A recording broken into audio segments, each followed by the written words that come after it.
natural, how man strives to create, how man innocently inquires, how man is so curious, how man desires to craft the world so that it may appease his senses and the world around him the way his thoughts do in his mind. Since Ash became man, man has desired to prolong the time before Ash returns to Ash.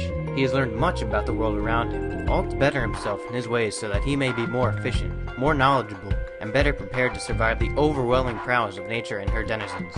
As time went on, man had begun to question his bonds to nature, and his desire to cancel the primordial link had steadily grown with each passing era, each great discovery, every new generation. But how in these modern times could man be ready to make such a great leap? The simple answer is that man is not yet ready. You and I are still in tune with the natural world because no matter how much material wealth a man can accumulate, he is still only mortal because money is not yet omnipotent. But what if it was? What if humans had finally canceled their connection to nature? What if humanity had finally achieved the unachievable? Mankind has certainly done it before. The printing press, the steam engine, light from electricity, the combustion engine, flight, the power of the atom, space travel. But after all that, what would be next in line to discover and explore? To create and invent? Where will all of this eventually take humanity? Will humanity be able to create divine technology? For many people, the goal of technology is to actually allow them to be more human. The goal of technology is to allow humans to leverage non-human materials and machines and processes to maximize our freedom to do what we want, to go places, to accomplish tasks, to communicate better with other humans. So in that sense, the goal of technology is to not rely on technology necessarily, or to create more technology for technology's sake, for art's sake, or for commerce's sake, but to allow us to be more involved with activities we've always been involved with historically, whether that's talking to people at distance, or bringing families in close proximity, or selling crops, or feeding people, or communicating. Technology, by definition, is the application of scientific knowledge to our daily lives and activities. And as the great science fiction writer Douglas Adams put it, from the most basic point of evolution, people have strived towards asking themselves, how are we going to eat? In terms of finding when the next meal is going to be, when they will, if they will even make it towards the next state.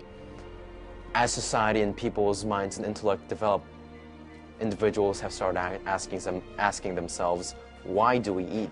What is the source of life? Why are we here?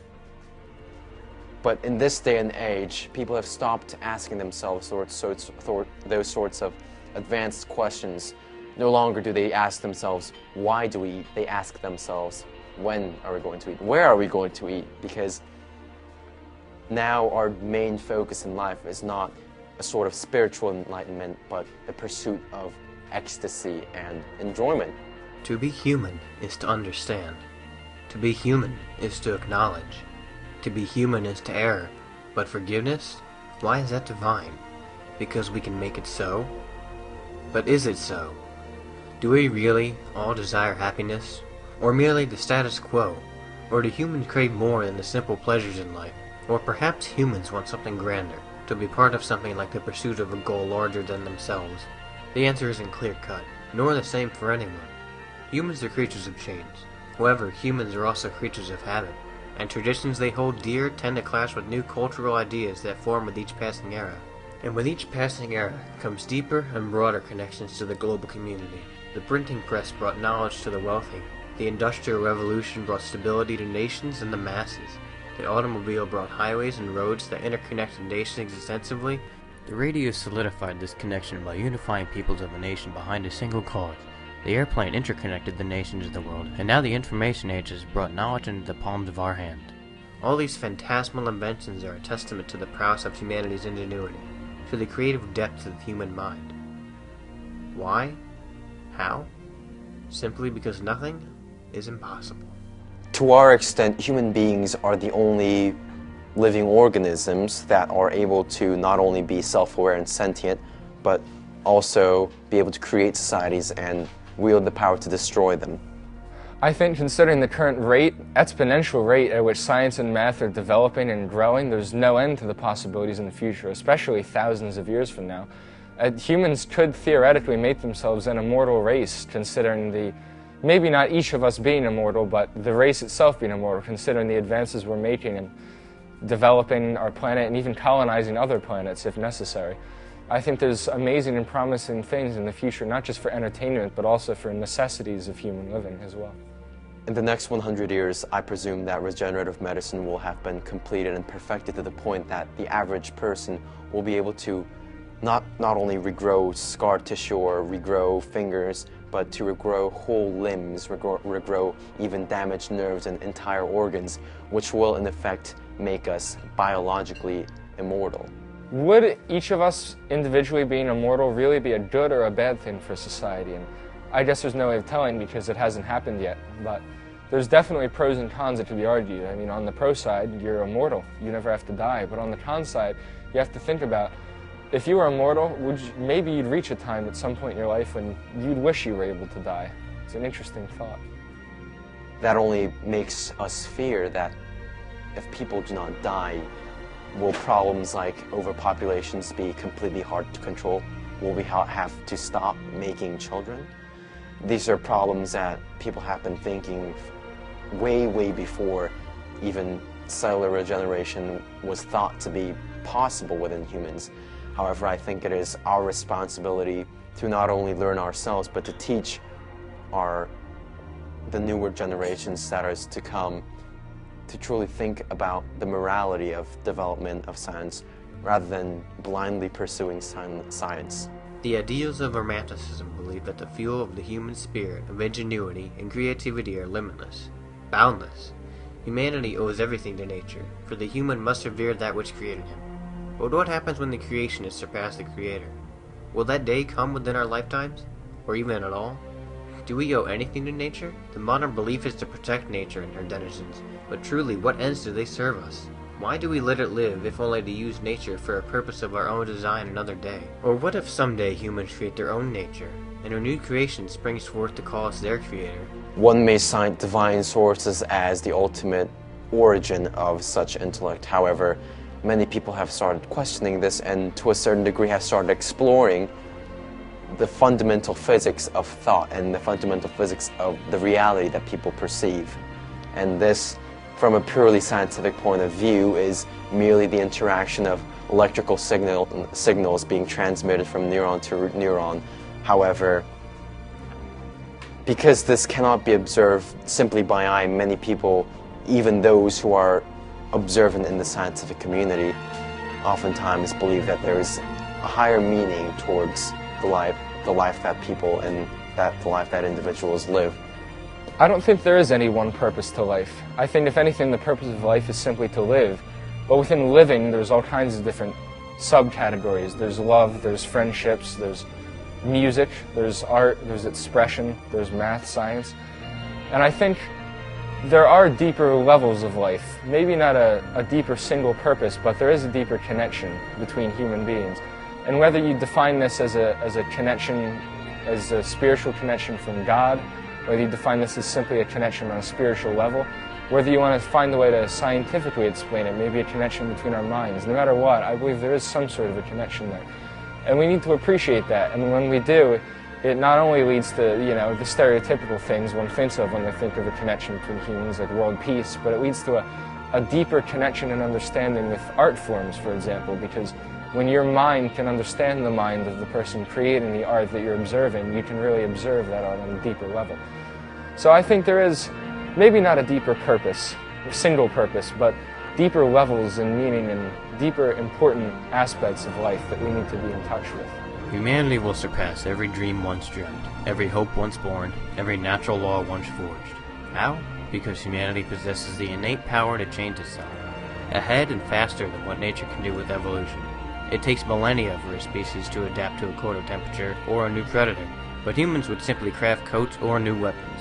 Humanity can change itself without nature, to survive, to thrive, simply because we have the brain power to do so. How could we desire to separate ourselves from the very thing that fuels our growth of a dream, our inspirations and our aspirations, our hopes and our future? Humanity simply does not understand. It does not achieve the level of sustainability above that of nature. It cannot cancel the connection, at least not yet. I do believe it will be eventually possible for science and math to create a synthetic human being. They say that the human mind will be able to have a technological representation by the year 2025. But I don't believe that human beings will ever be entirely synthetic. A true human being is a human being that's born and is an organic being. And I think robots designed to mimic human beings would still be just that, robots. Transcendent divinity and quote-unquote godlike power is often, by definition, above what humans are ever going to be capable of. No matter how powerful we get, no matter how removed or enhanced we get from our biological selves, or no matter how removed we get from our biological selves, and no matter how much we enhance our biological selves, there's always going to be a further step, whether that's seen as literal, spiritual, somehow metaphysical. There's always going to be that one more step that we'll be reaching for, because that is what humans naturally do, is reach and grow and expand for better or worse. And there's always going to be that further off stuff. Some people will call it God, some people will call it divinity, some will call it our divine right, or some people will just call it the natural upward path of humanity. But if you look back historically at what we've looked to as gods and divinity, we're never going to really reach that point as long as we remain human in our outlook, which is never fully satisfied with where we are, what we've achieved. We're always going to be reaching for that next step and that next incredible milestone. Imagine what a society would look like that did not rely on anything but itself. Not simply sustainable independence, but true independence. Freedom from the skin that binds and the sun that shines to provide us food. This day will not come within our lives, perhaps not the next generation, or maybe not for 1,000 millennia, but assuredly it approaches, for like a grand translucent ocean, we are humanity. In all her vivid colors beneath the stars of our distant future, we erode the new world of discovery and absorb its knowledge so that we may better ourselves from it. Humans are not limited by what they can't do, but what they think they can't do. This raises the question of why nature would create such a creature as a human, with the power to destroy nature itself and everything that birthed it, knowingly. Simply because nature did not intend to do so. We became self-aware. Once we get to a place where technology is even more fully realized and integrated into our lives, whether that's 50 years or 500 years from now, the world of a more realized technological future will involve more time for human beings to accomplish what they want to accomplish. That's a full spectrum of activities because we're all different. But many of us will have more time to dream, more time to create, more time to read, more time to write, because all of the tasks that we have to accomplish every day that currently take 5 minutes or 50 minutes or 17 minutes, they might be reduced by a factor of, it might be reduced by half or 3/4 or 99%. It'll free up our energy and it'll free up our time so we can accomplish a lot more. How will human society fare in a world where children have access to all the world's knowledge? In all its sheer power, will children be able to handle the information parents of days gone by had shielded their kids from for all of human history? Death, disease, corruption, the frailty of the mind and human spirit? What kind of people will these children grow up to be? Will knowledge be held less sacred, worth less to a man because it is so abundant? Much like the water diamond paradox, the more we have of something, the less it is worth. So how will knowledge fare when children do not respect the amount of time and effort, the blood, the sweat and tears put into acquiring that knowledge? Someday we may achieve such far-reaching, such powerful technologies that many of us will believe we have reached a level of divinity in terms of true creative or destructive power. Physical destructive power to level an entire nation or planet, creative power to perhaps create new species, new life forms, and maybe new planets. Like many of these great technological revolutions, it doesn't take necessarily a concerted government effort or educational effort or groundswell. Sometimes it's just one key individual or a few with a brilliant new step forward that shows us, wow, this is possible, it's maybe economical, and it has some really huge promise once adopted on a wide scale. And once it's promoted correctly, then maybe that's all it takes to make it really achievable for the whole world. Human innovation is boundless, and they would continue to develop more advanced technology in the ways of communication, transportation, education, creation, medicine, and destruction. But what of things the current generation cannot even conceive? Perhaps for a select few futurists, but for the remainder, the far-flung future is as vague to their thoughts as airplanes and electricity were to Caesar. Voyages to new worlds, colonization of new worlds, creation of new worlds? Clearly, in terms of next steps, we're seeing computer technology change radically. We're seeing smartphones take over what was previously desktop computers, which changed to laptop computers. I think we'll continue to see an evolution of smart devices beyond phones, be they watches or other types of devices that we use in entirely different ways than we have in the past. So I think the computing technology will change, and as a result, I think our work and home lives will change. We will have the ability to explore our universe in a much more vast way and comprehensive way than we do now. And I do believe that probably in the future humans will live somewhere other than Earth, and do believe there are probably other life forms today. And so it's possible that humans could create different worlds, if you will, in different locations that had certain focus, be they religious, technological, societal beliefs. I do believe that we could physically expand beyond Earth and create new worlds, so to speak. The type of things I would like to see be made real would be straight out of sci-fi in some cases, like a holodeck from Star Trek, where you can immerse yourself in a really instructive learning atmosphere, say with a martial arts expert that allows you to interact safely, purely digitally, that would feel like a physical experience.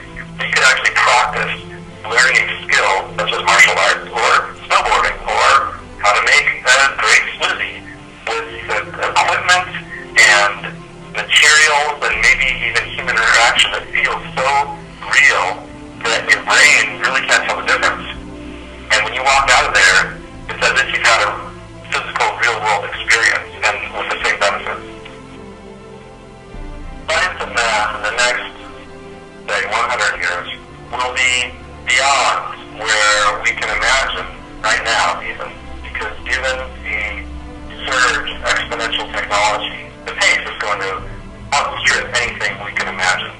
So even 100 years will be unbelievable. And I feel it, and it's something that seems unimaginable to me. And even imagining 100 years from now is probably beyond the scope of most humans rooted in today's world, except for true science fiction, high technologists, and big dreamers.